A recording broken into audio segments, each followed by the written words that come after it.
মই কোকৰাঝাৰ জিলাৰ জিলা কৃষি বিষয়া। আজি আমি ইয়াত এই বছৰৰ ফিংগাৰ মিলেট অৰ্থাৎ অসমীয়াত মৰুৱা ধানৰ বীজ, লিকুইড খাৰ, ভাৰ্মি কম্পোষ্ট আৰু পোক মৰা ঔষধ, পোক নিয়ন্ত্ৰণৰ ঔষধ বিতৰণ কৰিব ওলাইছোঁ। বীজৰ লগতে আমি এজন কৃষকক 3 কেজি বীজ, 500 ml নিমযুক্ত ঔষধ, 500 ml লিকুইড খাৰ আজি বিতৰণ কৰিম। মিলেট শস্য আমাৰ ৰাজ্যত, আমাৰ জিলাত যথেষ্ট নতুন যদিও আমি প্ৰায় 2 বছৰ এই খেতিৰ কিছু কৰাইছোঁ, ৰাইজৰ মাজত সমাদৰ পাইছে। আমাৰ অসমত 2টা মিলেট হয়। এটা হৈছে মৰুৱা ধান, যিটো আমি এতিয়া শাওন ভাদত বীজ পাৰি 1 মাহ পিছত কঠীয়া ৰুই খেতিটো কৰিব লাগে।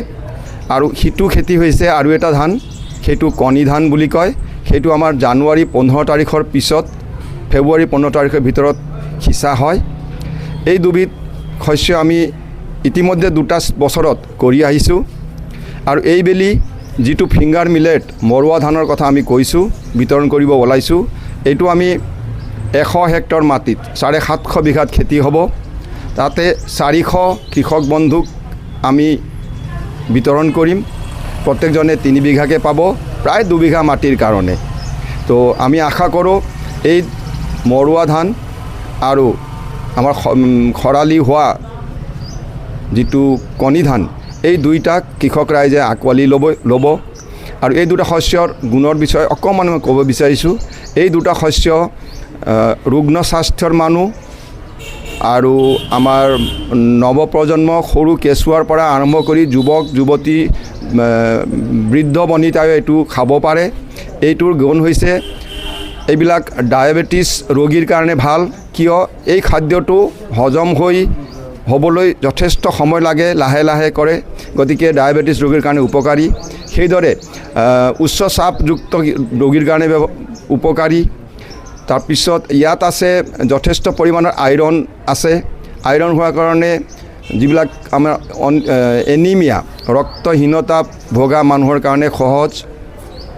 তাৰপিছতে ইয়াত কেলছিয়াম, মেগনেছিয়াম, পটাছিয়াম, এইবিলাক মিনাৰেলছো যথেষ্ট পৰিমাণে আছে। গতিকে এক কথাত ক'বলৈ গ'লে এই শস্যটো আমাৰ স্বাস্থ্যৰ কাৰণে যথেষ্ট গুণকাৰী। 20 বৰ্ষ আন্তঃৰাষ্ট্ৰীয়ভাৱে ইয়াক আন্তঃৰাষ্ট্ৰীয় মিলেট বৰ্ষ হিচাপে পালন কৰা হৈছিলে। আৰু এইটোত আমাৰ ৰাষ্ট্ৰীয় চৰকাৰ আৰু অসম চৰকাৰ, 2টা চৰকাৰে যথেষ্ট উদগনি দিছে। এই বছৰৰ যিটো আমি কৰিব বিচাৰিছোঁ, এইটো ৰাষ্ট্ৰীয় কৃষি বিকাশ যোজনাৰ অধীনত কৰিব বিচাৰিছোঁ। বিশেষ এইখিনি ক'বলগীয়া। ধন্যবাদ।